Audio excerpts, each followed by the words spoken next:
Hey everyone, today's video comes to you powered by frustration and a lot of emotions.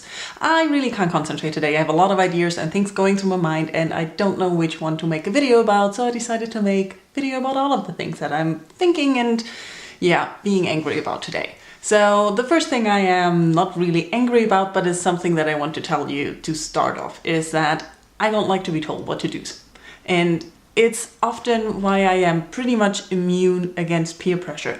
The more people want to do something or do something and try to pressure me to do it, the less I want to do it. It's always been like that. It's very helpful in a lot of ways, but it can be frustrating in other ways, because if people try to help you and get you to do something that would be good for you, but you're like, no, I don't want to, because I'm stubborn and I just don't want to do it. So recently, I'm looking for a job and I do tend to have a lot of insecurities. So I tend to look for self-help. I don't like the word self-help. Self-improvement more. Self-improvement books. So I read the 21-day challenge about self-confidence and I got into it thinking like, I can learn something, I can find out something. What I learned was not what I expected. I found out that apparently I'm a self-confident person, that I don't have a problem with self-confidence, which really doesn't help you when you feel incompetent and helpless and insecure. So I'm not saying this book is a bad book. I really enjoyed reading it. The idea is that you do a challenge every day, but you can read through it if you think the challenge for today was so easy, I can do that, check. So you can go to the next one, which I did for a lot of the challenges. Some were like a reminder of something I know, but maybe forget when I'm insecure. So that was a nice thing. But overall, it started out on a very low level of people having no self-confidence. And I know that I don't have no self-confidence. I know I'm somewhat self-confident, but just not always. And that frustrated me with all the self-improvement that you can get, because it is mainly geared or directed at people who really are at the bottom of things, which is good because they need the most help. But what about people who are maybe on a higher level of self-confidence but don't feel self-confident? Or I remember a few years ago I was really frustrated with myself and I was bored one day, so I googled how to be interesting.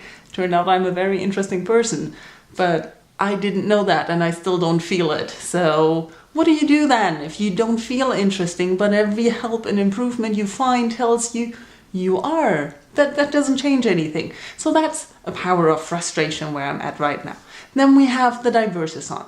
That is going on BookTube and everybody's talking about it, and don't get me wrong, I'm all for reading diversely. I'm all supporting the diversathon. I haven't said anything about it so far because I'm not really sure if it's helping. I'm not against the diversathon. I'm all for reading diversely. I think it's important and I think we need to do it.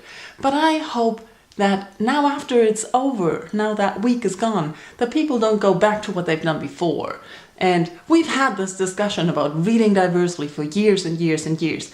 And a lot of times the same happens. People read diverse for a week and then they stop again. And what I also hope is that we stop shaming people for not reading diversely, for reading the wrong diversely. I had people complain about the diversity list that people set up. I'm like, why? Why do you complain about what's their diversity list?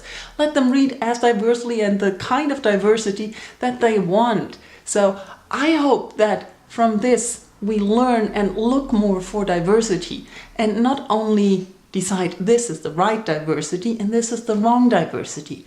I don't understand it. I really don't, and it frustrates me all the time. The same with the demand that we mention if there's LGBTQ in there, if there's black people in there, if there's whatever in there, all the diversity things in the author or who the characters are, and that we have a checklist for things, and that as reviewers we should mention that. You rarely hear me mention these things, and I do have my reason, and I said it before. I don't think it's important for me to mention it. It's not important that it's in the book. It's not important that we have different authors and that the people can talk about their own voices. That's not what I mean. It's not important for me as a reviewer to mention it to you, because it's not the most important thing about the book for me. I focus on what I liked about the book, what I think is good about the book, and why you should read it. And I don't want you to read it because there's a gay person in it. I don't want you to read the book because it's been written by a POC or by a minority or whatever. I want you to read the book because you're interested in the book. Another reason why I don't mention these things is that I don't want people not to read it because there's an LGBTQ topic in it. I don't want them not to read it because it's written by a minority or a black person or an Indian person. That also happens. If you tell people that, they say like, oh good, I don't want to read about that, so I don't read this book. But if they don't know, and if they're interested in the book, they come across it and they might be like, hey, it wasn't so bad. That's why I don't mention these things. And the last thing that's frustrating me today is politics. And I know I don't really talk about politics a lot because I don't really know that much about politics, but we're having a voting heavy year this year. And I know everybody's been frustrated with all the protest voters in Brexit and what's going on there. And everybody's worried about what's going with Trump and where he's going. And the whole world is telling America what to do. But people forget to look into their own countries. Like Germany's voting right now, and we have so many protest voters voting in the direction where you really don't want things to go. And it's just because of lack of alternatives. It's protest voting. And I really wish people would understand that with a protest vote, they still get what they're voting. So it doesn't help you if you vote for something you don't support only to protest against the other person. That's not helpful because you have to live with what you vote for. And I just wish people would understand that protesting in like hurting someone else eventually hurts yourself. Like, how is it a protest? How? If you end up with like a really shitty government that's not interested in supporting your ideas. I really don't know. It's frustrating all around. And this is a rambly long video. Thank you for listening if you made it to the end. I don't know what to say. What are you frustrated about today? Let's talk about our frustrations today. Bye-bye.